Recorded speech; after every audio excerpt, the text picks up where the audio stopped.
ماں کیا عظیم ہستی ہے. بڑا خوبصورت ایک پیغام دینا چاہوں گا. دو دوست تھے. ایک دوست نے اپنے دوسرے دوست سے پوچھا, یار یہ بتاؤ کہ تمہاری والدہ کی فیوریٹ ڈش کیا ہے, کھانے میں فیوریٹ ڈش کیا ہے. بہت دیر تک سوچتا رہا, پھر رونے لگ گیا. تو کہا کمال ہے, اتنی دیر سے جواب نہیں دے رہے. وہ ویسٹرن ورلڈ کا شخص تھا جس نے یہ سوال کیا تھا. اس نے کہا کہ میری ماں کی پسندیدہ چیز جو ہے نا, وہ بچا ہوا سالن اور بچی ہوئی روٹی ہے.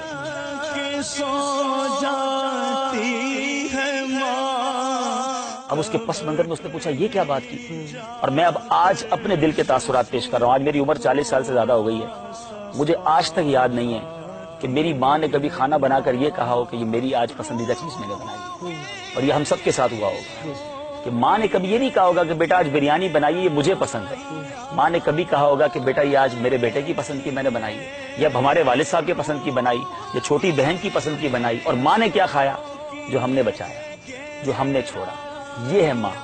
کبھی اس نے اپنی ذات کے لیے کیا سوچا. پھر ہم نے بلکہ فرمائشیں کر کے, ہم 2 بھائی ہوتے تھے, یہ ہم سب کے گھر کی سٹوری. ہم 2 بھائی تھے یا 2 بہنیں تھیں, تو امی مجھے یہ کھانا ہے, تو مجھے وہ والا انڈا کھانا ہے, تو میں نے آج چاول نہیں کھانا. تو ماں نے دونوں کے لیے الگ الگ کھانے بنائے. ماں کو ہم نے ہوٹل والی سمجھا, اس سے جو کہا اس نے ہمیں پکا کر کھلایا. کبھی یہ سوچا کہ ماں نے اپنے لیے آج کیا پکایا. مگر ماں ہمارے بچے ہوئے کھا کے خوش ہوتی تھی کہ میرے بیٹے نے بچایا تو چلو میں کھا لیتی ہوں, بیٹا آپ تھوڑا اور نکال لو, بچ جائے گا تو میں کھا لوں گی. کبھی اپنی فرمائش سے, مجھے تو یاد نہیں پڑتا کہ ماں نے یہ کہا ہو کہ بیٹا آج میں نے اپنے پسند کا کھانا بنایا. جن کی مائیں ہیں ان کی دعائیں لیجیے, ان کی خدمت کیجیے. اگر بوڑھی ہو گئی ہیں تو اب انہیں تکلیف نہ دو, ان کی خدمت کرو.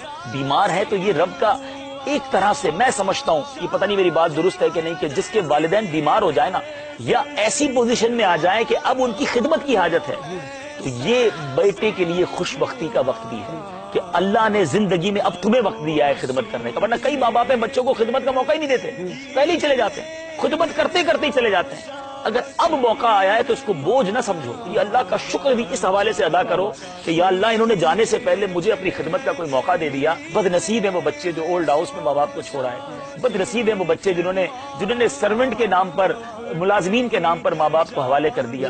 ایسا نہ کریں, جتنا ہو سکے ان کی خدمت کریں. یہ کاروبار, یہ دنیا, یہ سب بعد میں چلتا رہے گا. یہ ماں باپ چلے گئے تو پھر یاد آتے